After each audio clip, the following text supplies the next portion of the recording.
What if, starting tomorrow, debt was no longer possible? No more student loans or medical debt, and that's only the start. No credit cards, no loans, no mortgages, not for you, not for businesses, not even for governments. All existing debt is erased, and from now on, you can only spend what you already have. Sounds utopian? Or quite the opposite? Of course, this scenario is based on hypothetical assumptions and is not a prediction of the future. I welcome your thoughts and opinions on this idea. Feel free to share them in the comments below. Let's have some basic assumptions for the sake of this video.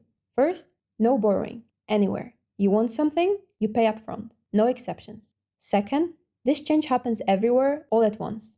Third, all existing debt vanishes overnight.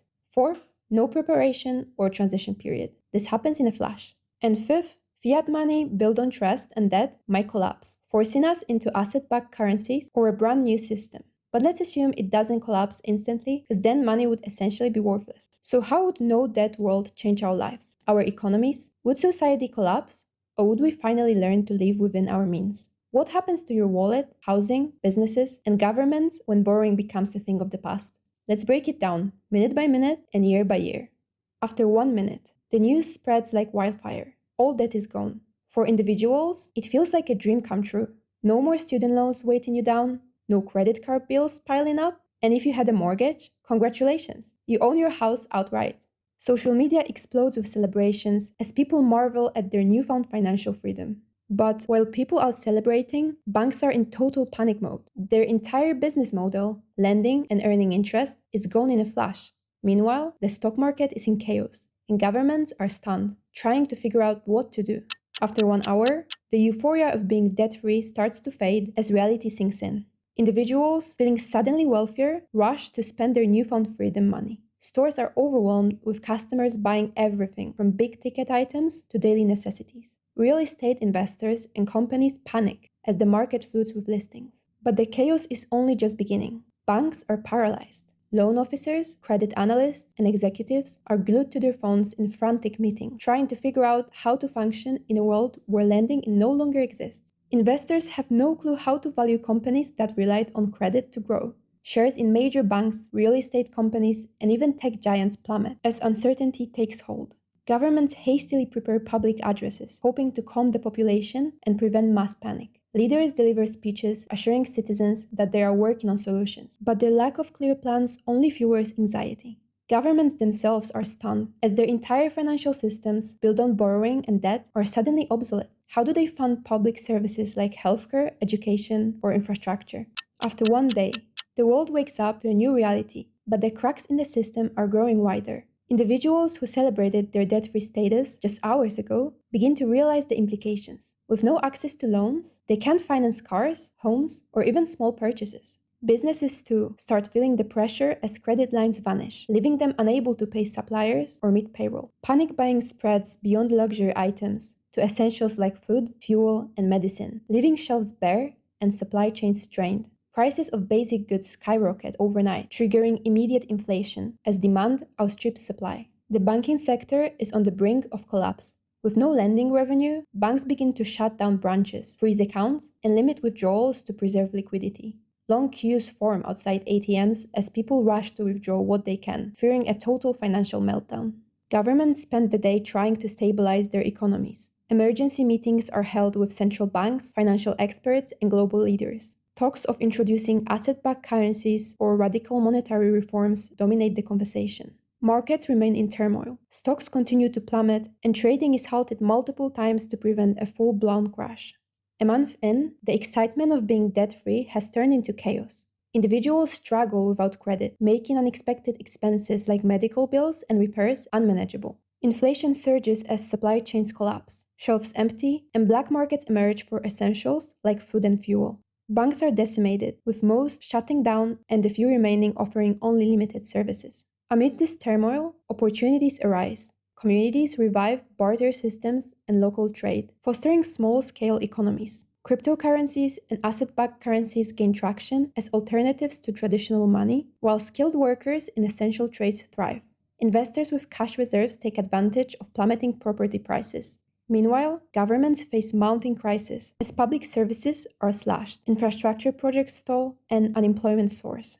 Protests erupt globally as people demand solutions. and calls for sustainable living and alternative economic systems grow louder. While the old financial order collapses, a new one begins to take shape, offering opportunities to those ready to adapt.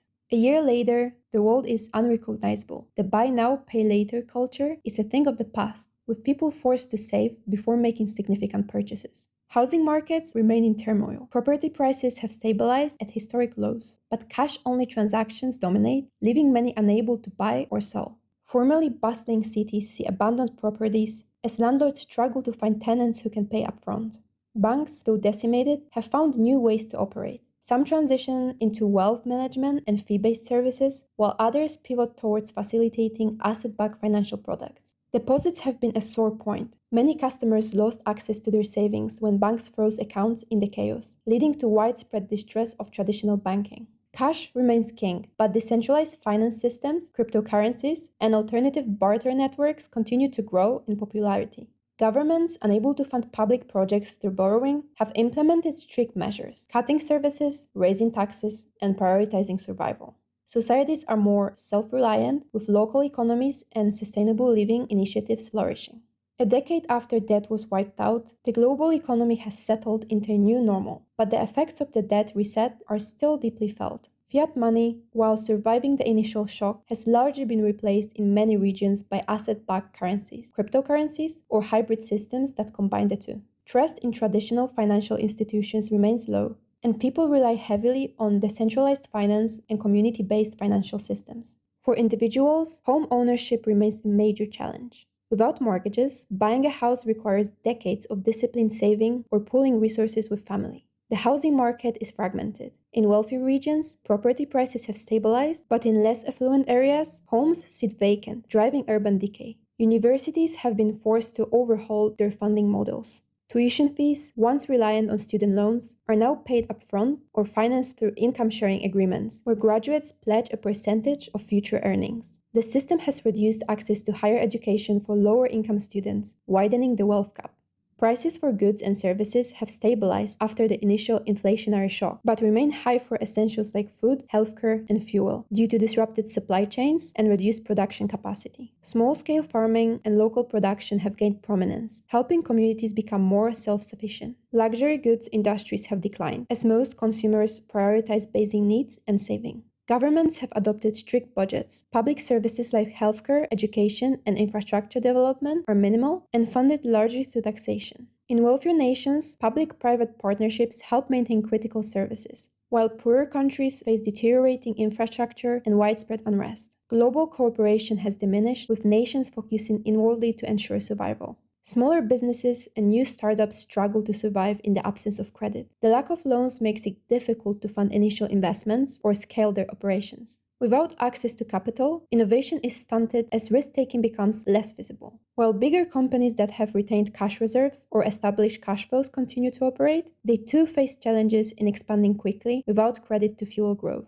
The winners of this debt-free world are those who adapted early. Savvy savers, cash-rich investors, individuals who owned property outright, and regions with strong local economies and diversified resources. The losers are the younger generation and lower-income groups, who lack access to education, housing, and opportunities to build wealth without credit. Economic inequality has deepened. 10 years on, the debt-free world has forced societies to adopt simpler, slower-paced lifestyles with greater emphasis on saving, sustainability, and local economies. The long-term question remains: will this forced frugality lead to a more resilient future, or will the scars of the debt reset continue to divide societies for generations? Just to be clear, I'm not saying debt is a perfect solution, but it's deeply ingrained in our financial systems and serves a key role in driving growth, innovation, and opportunities. It's everywhere, whether it's personal loans, business financing, or government spending. Debt can be a tool for progress when managed properly, but like anything, it comes with risks. So while this thought experiment about the debt-free world is fun to consider, it's important to remember that debt, despite its challenges, is necessary for the economy to function. I'd love to hear what you think about all this.